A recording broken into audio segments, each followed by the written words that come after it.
Welcome to Fields of Dreams. At the midway point of the 20th century baseball, two legends in the same league crossed each other's paths several times on the diamond.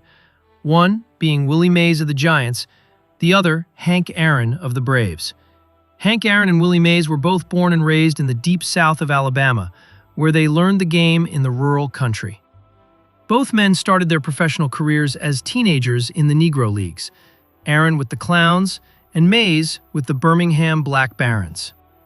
Major League Baseball didn't count most of their stats, as they would mainly play after the 1948 season, even though some of Mays' stats are now included from his brief 1948 season. Both men would look up to Jackie Robinson as he was breaking the color barrier in Major League Baseball. Mays would enter the Giants in 1951 and would win Rookie of the Year as a center fielder.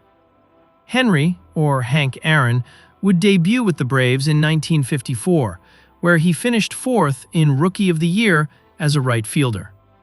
After the '51 season, Mays would leave for the Korean conflict for basically 2 seasons. Then he would return during Aaron's rookie season in 1954. In 1954, Mays had a banner year, winning MVP and the World Series with the New York Giants. Mays would hit .286 in the series and made his most famous catch. 3 years later, Hank Aaron would win his MVP in 1957, and that year, he would also help the Milwaukee Braves win the World Series title, as Hank Aaron would hit .393 with 3 home runs in the series. In 1958, the Giants would move from New York to San Francisco. In this decade, Mays was a 6-time All-Star and Aaron was a 5-time All-Star, so they would share the outfield a lot during the Midsummer Classic. The 1960s was a banner decade for both men, with no interruptions getting a full decade in. Except for in 1966, the Braves moved from Milwaukee to Atlanta. Both men had a WAR above 80 during the decade. Mays' WAR was 84, that included his stellar defense, while Aaron's WAR was 81. In the 1960s, Aaron hit more home runs and drove in more runs than Mays. Mays would have better rate stats with a greater WAR and on-base percentage. Mays would win the Sporting News Player of the Decade of the 1960s.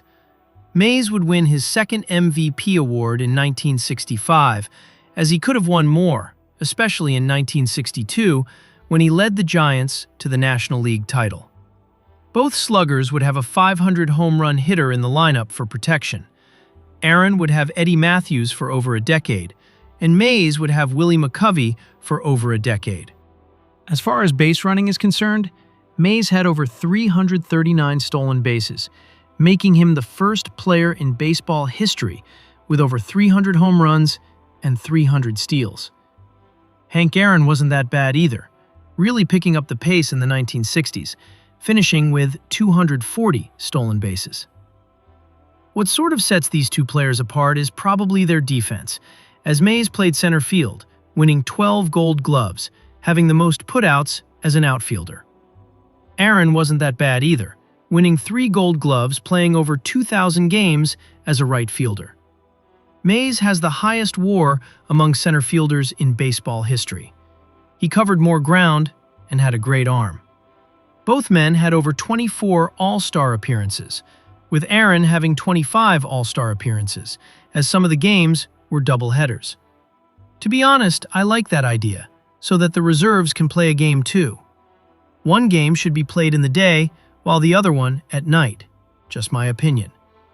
A fun fact about Hank Aaron is that Aaron hit 44 home runs 4 different seasons while he wore the number 44.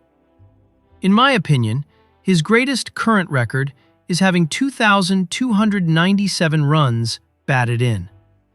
Aaron also still holds the record for most total bases and extra base hits, along with playing in 25 All-Star games. Records are meant to be broken, but these still remain. Willie Mays would hit over 660 home runs and 3,293 hits, and was a 24-time All-Star. The big question mark that we have for Mays is if he plays those 2 seasons that he missed, he probably would have had the highest WAR among position players, the second home run king, and would have the most all-star appearances.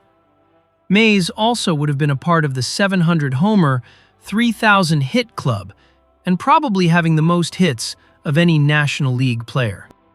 As it has been said before, you take away all of Hank Aaron's home runs, and he's still a Hall of Famer, with over 3,000 hits, while having a batting average of over 300.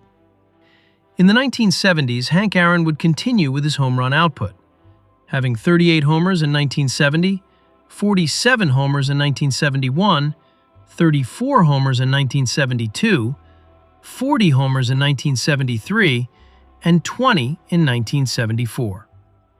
That year, Aaron probably had the greatest single moment of any baseball player, in passing Babe Ruth's all-time home run mark of 715. Although the moment could have been for Mays had he not missed that time, Mays' 1971 campaign was amazing. At the time, he had the greatest WAR season by a 40-year-old, with 6.3, while leading the National League in walks and on-base percentage, and leading his team to a divisional title. Again, this is 1971. The man broke in 1951, so both guys still had their moments in the 1970s. Both players faced devastating pitchers in their career. They both faced Gibson, Koufax, Drysdale, and later Carlton, Seaver, and Jenkins. While Mays would have to face Spahn, Aaron would have to face Marichal and Perry. These are top-tier Hall of Fame pitchers that, in my opinion, was the toughest era of pitching in the 20th century. This is why I think this is the greatest era of baseball. The hitters of the first half of the 20th century did face great pitchers, but not like this. And these are mainly National League top-tier Hall of Fame pitchers, not to mention a few others that came in within the late 60s, like Nolan Ryan and Don Sutton. It's the level of competition that they faced, and that has to be considered.